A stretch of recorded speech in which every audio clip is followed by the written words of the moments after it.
Etie for me mamunia akwaba eba Melodies TV so. One of the most wanted notorious armed robbers Sunyani in the Bono region. Police for Eden Sem Abba say womo ensa aka abranche way. Na I mean utie story ne ene inyama abranche way ya obeka say and he's just 24 years old. Etie for he's just 24 years old. He has been on the police wanted list, especially the Bono Regional Police Command. Just say, "Which ye can't crop for." Sa Sonyane hono ye show mo pan say police for show mo pan branch we. What that's number one. Now the day at the Abdullah Karim, aka JJ, and your friend. Now a cheer for. Send me din kan no. Sonyane ho NAC na branch we ye see baby a what say your friend no yao hima. Na ya ohima eye krobia eben Sonyane eho ene yesi abranti wote nti yesi sa ya ohima ne sa Sonyane ne other side or other part of the Bono region ne there eho na abranti we would di ne nyambransem no ewo. Now one thing about abranti the ntia we one of the most wanted criminals and the most wanted armed robbers ewo sa Sonyane ho ne say yesi wo yoba no say o robi wi pe kia ne kin wo beto mu na wono de ne de no wo ye oba na woje wo ho nyama wi a kia ne kin be bia waje wo ho nyama wo bia kia ne kin wo beto mu na oye den wo ye oba nkwan de a wo beto mu na eno ne ade a abranche we oye se we rape obi asanso ato nipa ko ne mu na se be prediasa o yare kra o de mani pa ko no sebe obi sei o che no na o de ne court na evidence stress yo no a obi sei no wa bonitu eku no sa kwa etie for into yesi Sunyane and its suburb ne de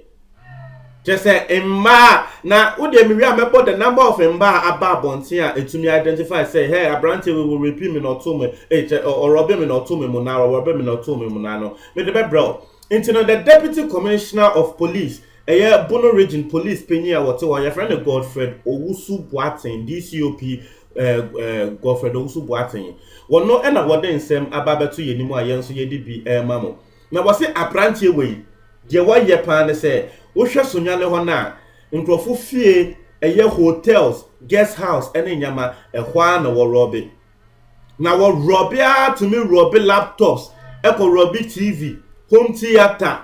mobile phones sika any valuable item bia wo ba ofia wo benya no wo ba ho na wa be robe de wa ye ene se unze efie bia main switch main electricity switch nti wo be steady wo fie ne sa hu se okay fie we wo ba no wote ha wo ba enumre wo ba na main switch no wa putting it off nti wo so light me kra wo light dum main switch no wo be fi se ya ma light out no de etuo aba be si uso wo odem ho waji wo hu skania oyo ba na wato mu na oyo be ma de a eno de so be bo na wabo ba oyo ba na wato mu na waji wo hu nyama ne na okọ. That's how this guy has been operating. Say ya no operate hotels just say guest house rooms just say there na branch me de ni age na menti as a 24-year-old branch para now they are dey we esi we ni so say eno na obeye se benyambra sem say 24 years na kejuma obetumi aye abo Ghana o de o se da bi udi etuo eto de bi kra yesi wo de sekan ne de emma no emma no na mostly isu etuo na emma ne de sekan no de sekan na trom so sa no musro na waji omo hunyama ne asanso ato omo na aka ho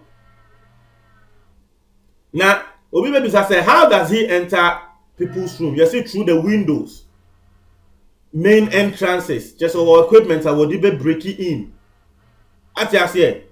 and no and idea you say what ye what they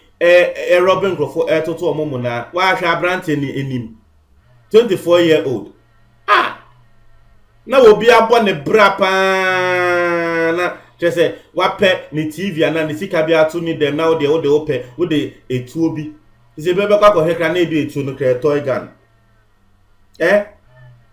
ise bebe kwa ko he na etu me kind the time I was in K University ebi si me hostel ahomachi ayada say armed robbers aba hostel ho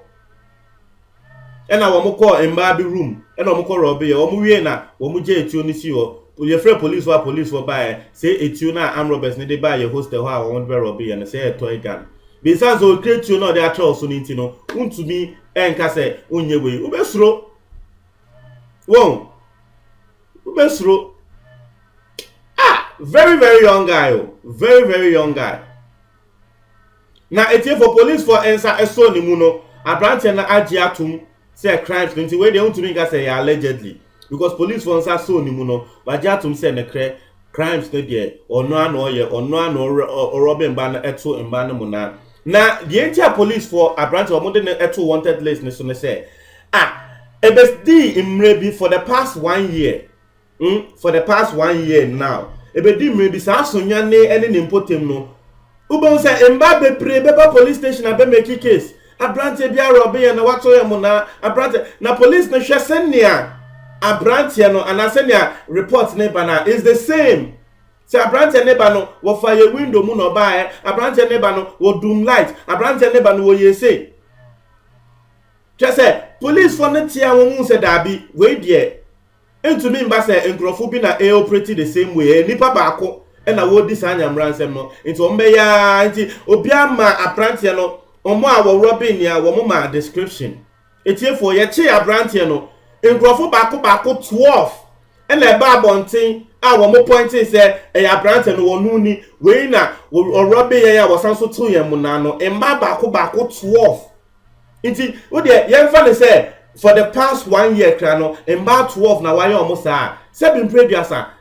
just say every month wo ye baako we pu ye omo a wo mo aba report no we pu ye omo a wo mo aba abonten wo mo ti say police achi abrante na wo mo eba abonten ho ebe identify say abrante ni o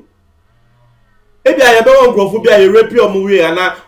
abrante no robin we omo tu fi area ho omo ni ho kra biom ana wo mo nte we ye wo mo a omo aso wo mo te say police for achi abrante bi aye susu say wonu no be robe mo no nti mo mbra mbehwe so yo no ana ngrofo 12 nkwa na ba bonte a wo mo hu say eye we ya no ye yensa no eye ono a eno no akasa so agi atum say wono na wo ye sa ade no Karim Abdullahi Karim young guy say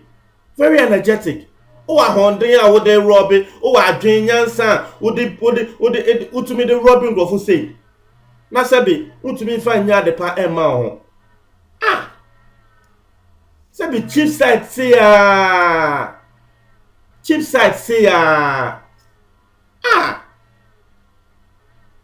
it's the police for officially one of the police for Ewosonyane area and Abunu region no one of the ensem aba bonten say obi repeal and obi arobel na o sa Asonyane area ho no na ebia ni bako no robe some time ago in the past 1 year na 2 years kra na wo ye osade na brabonte na be identify say your abrante na because afiansa yede no ebe court afiansa yede no ebe court na tre say yakohwe into no yepese ye hu the number of people actually a wo mo be ba bonte ya be ka say abrante we na ye yensa ante yede no be court on March 17th into police for auto message ama yen say yen fa ma wo bia wo wa bonten yen wo tie yen sunyane so wo bia ro builder ani bako no wo hwa wo repi wo obviously ebia enye obia na branch ne be repi but obia ro builder na wo sunyane ho no na wo hwa se ne ye ka no the same style the same modus operandi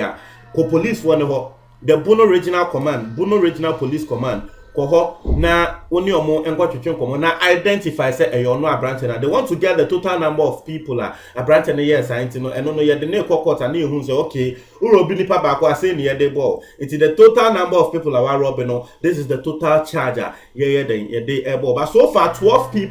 good people have identified say abrante no na try say na ejuma nkasa no now I don't know whether he works with a team because say abrante ba ko betumi Robin Gofu bebre say I believe say bia he's the gang leader and our team be ejuma but wo mo say abrante wo mo ya the victims ni anu so ka say wo no pe na oba operation no wo no pe na ye oba operation no Hey, asɛmpa ni o. Etiefo, asɛmpa ni. Mr. Montreal mo adwen e wo comment box ni mu medase.